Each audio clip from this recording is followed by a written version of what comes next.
Section 1. You will hear a man, Martin Hill, phoning an estate agent in order to find some accommodation. First, you have some time to look at questions 1 to 3 on page 38.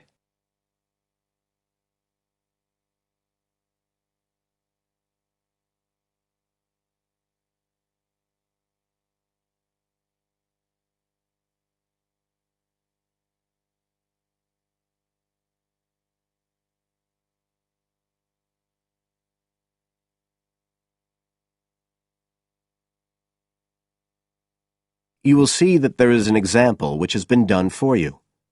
On this occasion only, the conversation relating to this will be played first.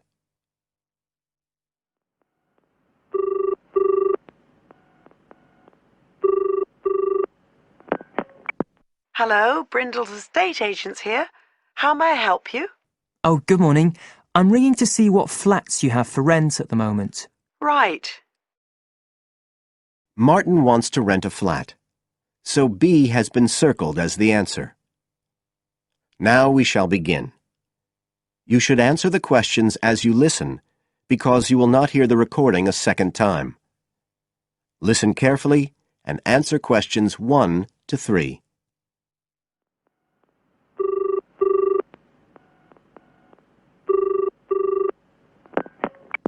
Hello, Brindle's estate agents here. How may I help you? Oh, good morning. I'm ringing to see what flats you have for rent at the moment. Right. Can I start by just taking your name, Mr. Hill. Martin Hill. Right. And are you looking for a flat for yourself or, a family, perhaps? Well, it's for 3 of us, myself and 2 friends. We're going to share together. I see. What about employment? Are you all students? Oh, no, we've all got full-time jobs. 2 of us work in the central bank, that's Chris and me, and Phil, that's the other one, is working for Hallam Cars, at the factory about 2 miles out of town. I'll put you down as young professionals then. And I suppose you'll be looking for somewhere with 3 bedrooms? Yeah, at least 3. But actually, we'd rather have a 4th room as well, if we can afford it, for friends staying over and stuff. Is that with a living room to share, plus kitchen and bathroom? Yeah, that sounds good. But we must have a bathroom with a shower. We don't mind about having a bath, but the shower's crucial. OK, I'll just key that in. And are you interested in any particular area? Well, the city centre would be good for me and Chris, so that's our first preference.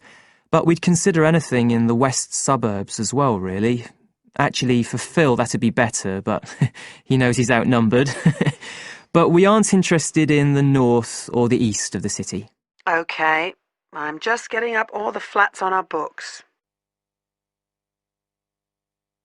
Now you have some time to look at questions 4 to 10 on page 39.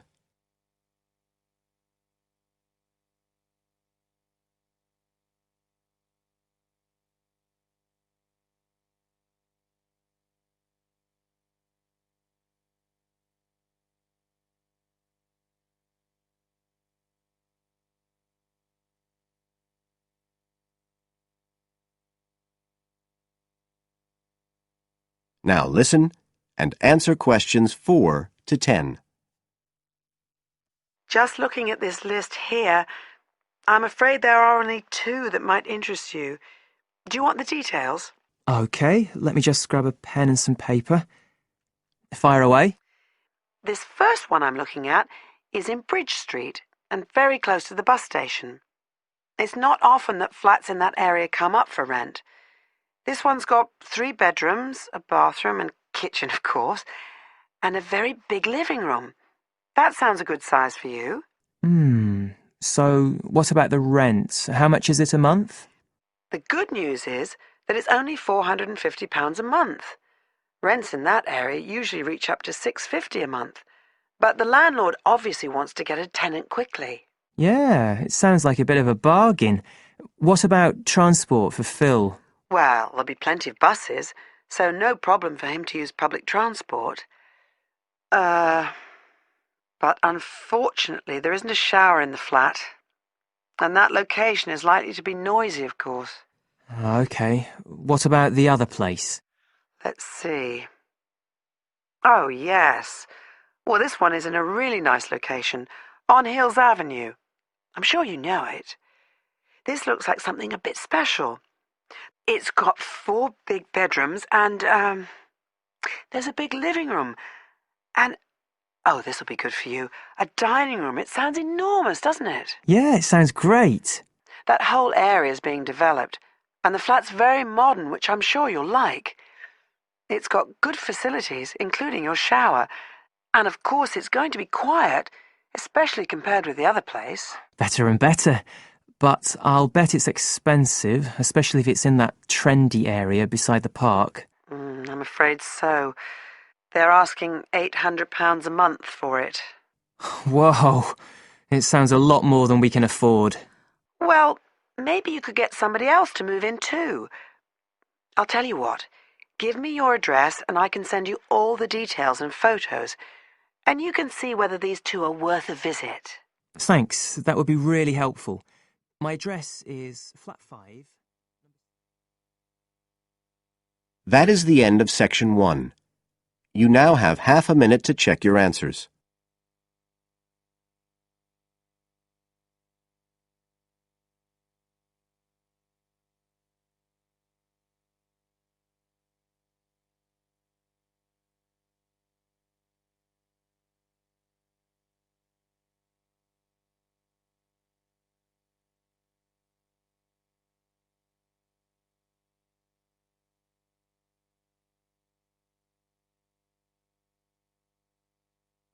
Now turn to section 2 on page 40.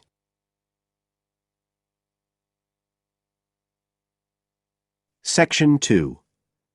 You will hear a tour guide welcoming a group of visitors to the British Library and telling them about the library and what they will see there.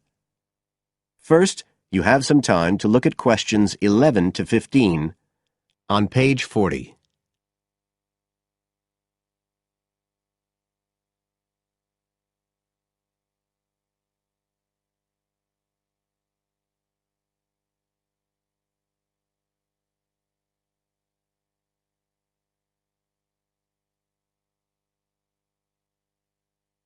Now listen carefully and answer questions 11 to 15. Good afternoon, ladies and gentlemen, and welcome to your very own tour of the British Library on this lovely afternoon. My name is Tony Walters, and I'm your guide for today. Could I please see your tickets for the guided tour? I'd also like to remind you that any tickets bought today do not include a visit to the reading rooms. I'm afraid we don't do visits on Fridays, or any weekday during working hours, so as not to disturb the readers. But if you do want to see those rooms, the only day there are tours is on Sundays. So, I don't want anyone to be disappointed about that today. OK? Thank you. Right, we'll start with a brief introduction. As many of you know, this is the United Kingdom's National Library, and you can see that this is a magnificent modern building.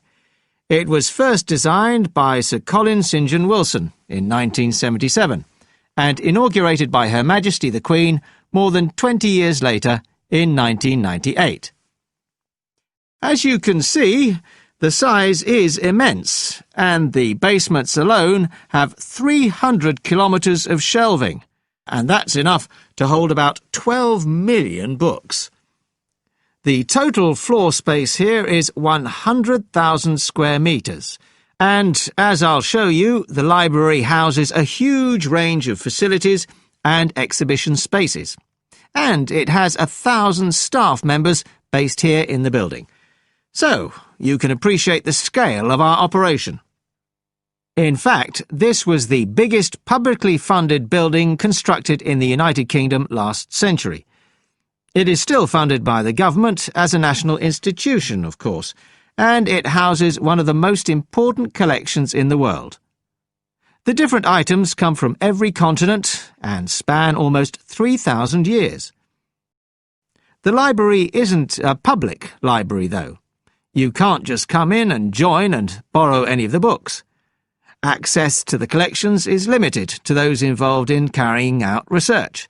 So it's really a huge reference library for that purpose, and anyone who wants to consult any materials that are kept here can formally apply to use the library reading rooms. You now have some time to look at questions 16 to 20 on page 41.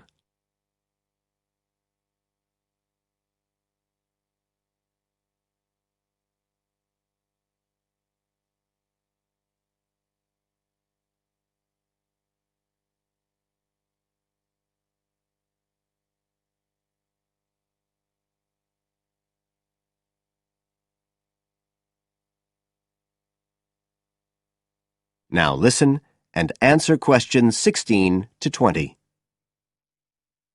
Right, well, here we are, standing at the meeting point on the lower ground floor, just to the right of the main entrance. I've given you all a plan of the building so that we can orientate ourselves and get an idea of where we'll be going. Now, outside the main entrance, you'll see the wide piazza with the stunning sculpture of Newton.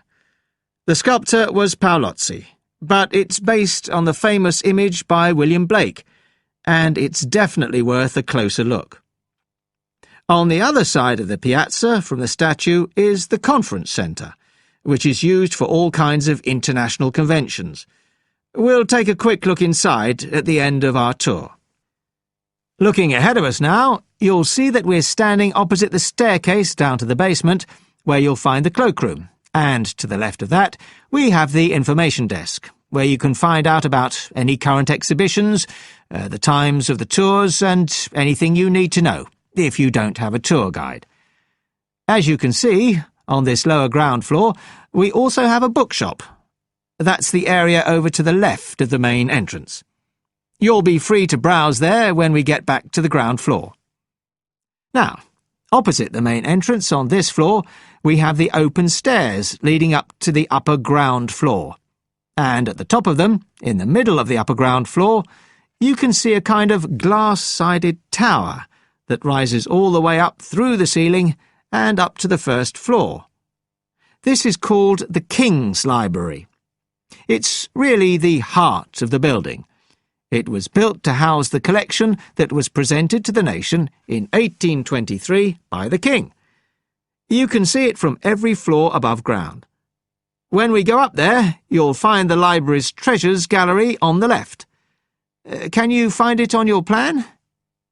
That's the exciting one. So we'll be visiting that first, but we'll also take a look at the stamp display situated behind it on the way to the cafe. A lot of people miss that. The cafeteria runs along the back of the floor, and in the right-hand corner, you'll find the lifts and toilets. Always good to locate them. The other main area on that floor is the public access catalogue section, and I'll show you how that operates when we get up there. That is the end of section 2. You now have half a minute to check your answers.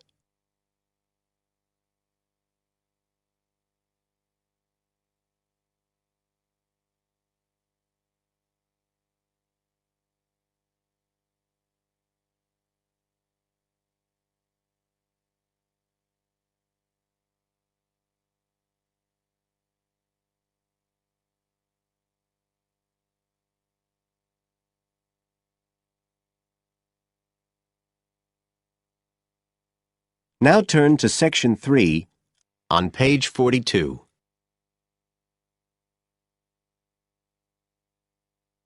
Section 3.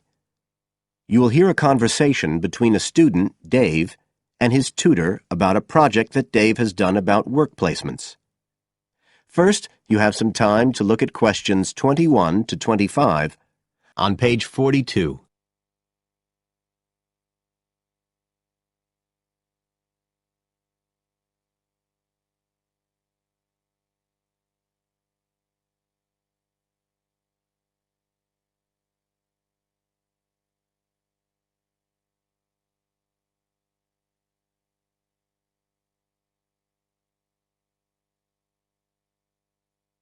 Now listen carefully and answer questions 21 to 25.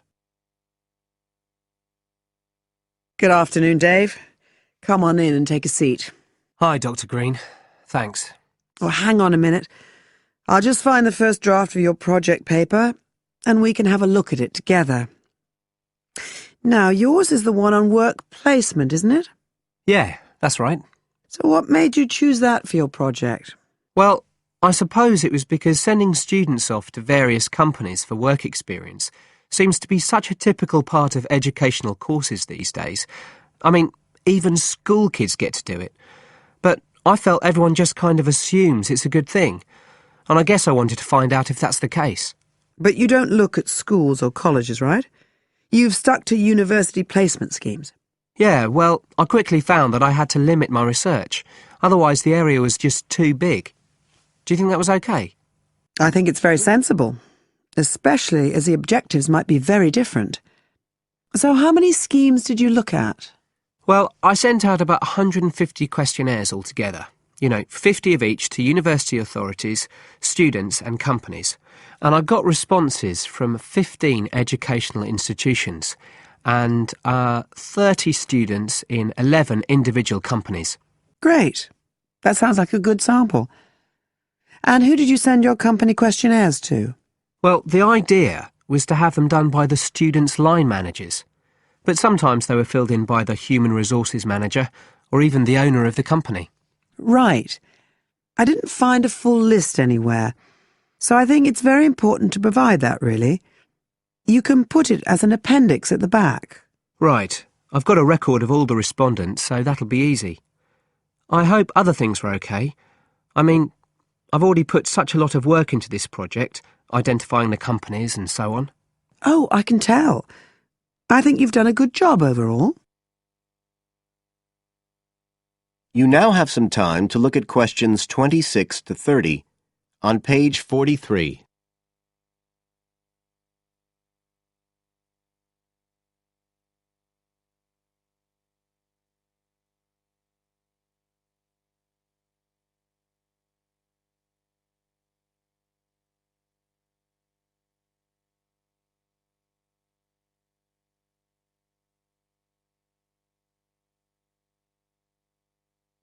Now listen and answer questions 26 to 30. I thought your questionnaires were excellent, and you'd obviously done lots of background reading. But there were a few problems with the introduction. First of all, I think you need to make some slight changes to the organisation of your information there. At present, it's a bit confused. OK. What did you have in mind? Well, you write quite a bit about work placement in general, but you never explain what you mean by the term. So you think I should give a definition? Exactly. And the introduction is the place to do it. And then, look, you start talking about what's been written on the topic, but it's all a bit mixed up with your own project. So do you think it would be better to have two sections there, like a survey of the literature as the introduction, and then a separate section on the aims of my research? I do. You can include your methods for collecting data in the second section too. It would be much clearer for your reader. Establish the background first, then how your work relates to it. It would flow quite nicely then. Yes, I see what you mean. Anyway, moving on. I like the way you've grouped your findings into 3 main topic areas. Well, it became very obvious from the questionnaires that the preparation stage was really important for the whole scheme to work. So I had to look at that first. And I found a huge variation between the different institutions, as you saw. I was wondering if you could give a summary at the end of this stage of what you consider to be the best practice you found. I think that would be very helpful. Right, I'll just make a note of that. What did you think of my second set of findings, on key skills development? For me, this is the core of my whole project, really. And you've handled it very well. I wouldn't want you to make any changes. You've already got a nice final focus on good practice there. Thanks. Right. Now, I think the last part, which deals with the reasons why students don't learn... What, the constraints on learning chapter? Yes, that's the one. I think you need to refer to the evidence from your research a bit more closely here. You know, maybe you could illustrate it with quotations from the questionnaires, or even use any extracts from a student diary if you can, and refer back to what you've written about good practice. That is the end of Section 3. You now have half a minute to check your answers.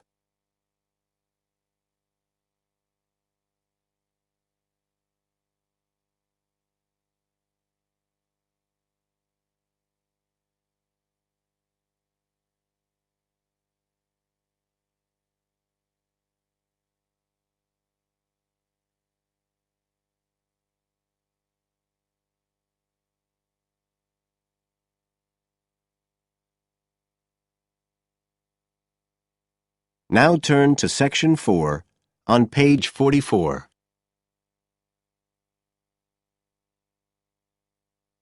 Section 4. You will hear a part of a lecture about learning and bilingualism. First, you have some time to look at questions 31 to 40 on pages 44 and 45.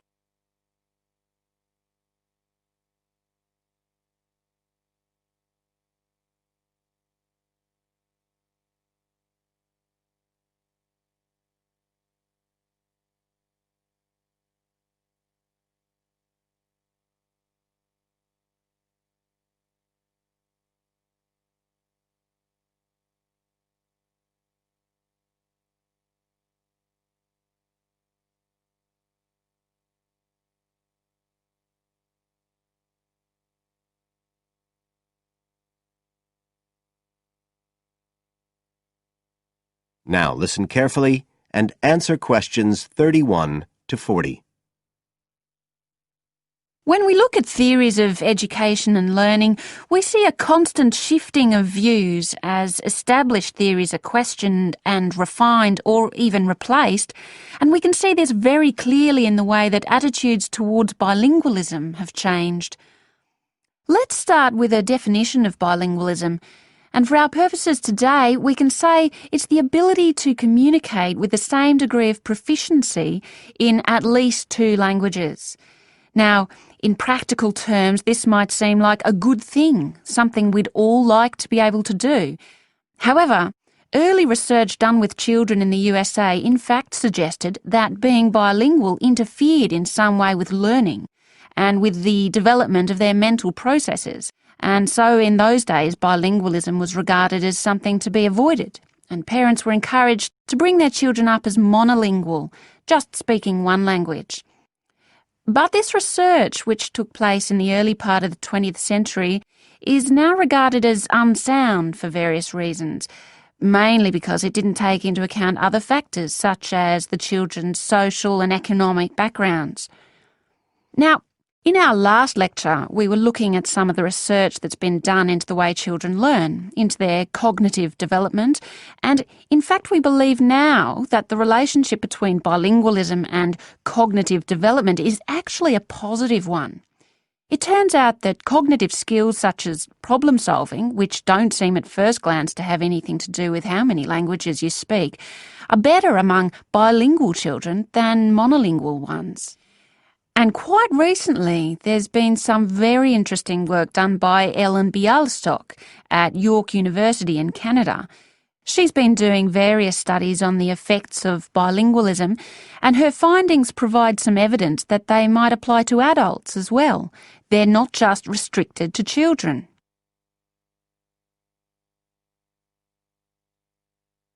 So how do you go about investigating something like this? Well, Dr. Bialystok used groups of monolingual and bilingual subjects aged from 30 right up to 88. For one experiment, she used a computer program which displayed either a red or a blue square on the screen. The coloured square could come up on either the left-hand or the right-hand side of the screen. If the square was blue, the subject had to press the left Shift key on the keyboard, and if the square was red, they had to press the right Shift key. So they didn't have to react at all to the actual position of the square on the screen, just to the colour they saw.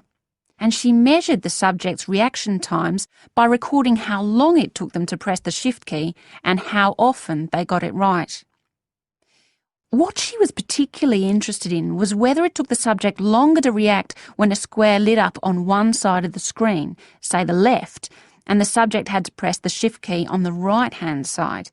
She'd expected that it would take more processing time than if a square lit up on the left and the candidates had to press a left key. This was because of a phenomenon known as the Simon effect, where basically the brain gets a bit confused because of conflicting demands being made on it. In this case, seeing something on the right and having to react on the left. And this causes a person's reaction times to slow down.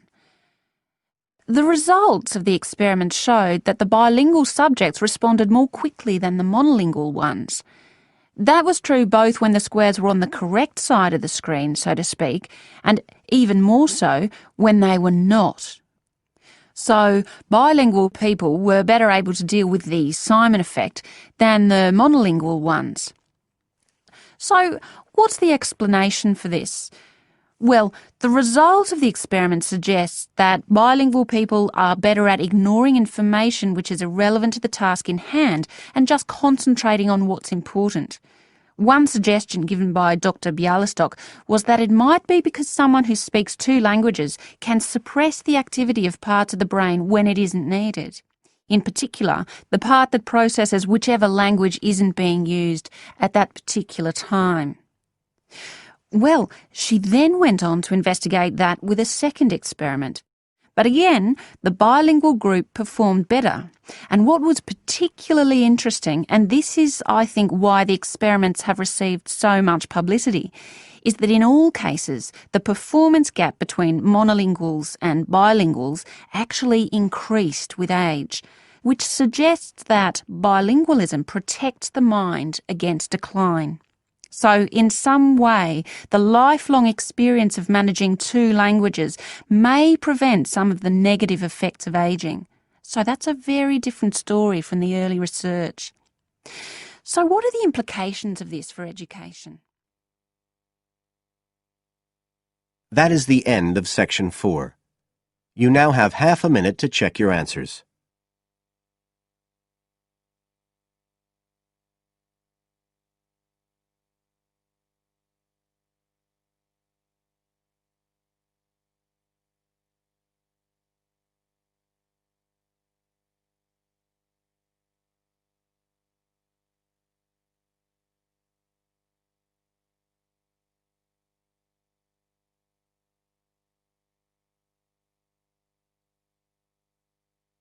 That is the end of the listening test.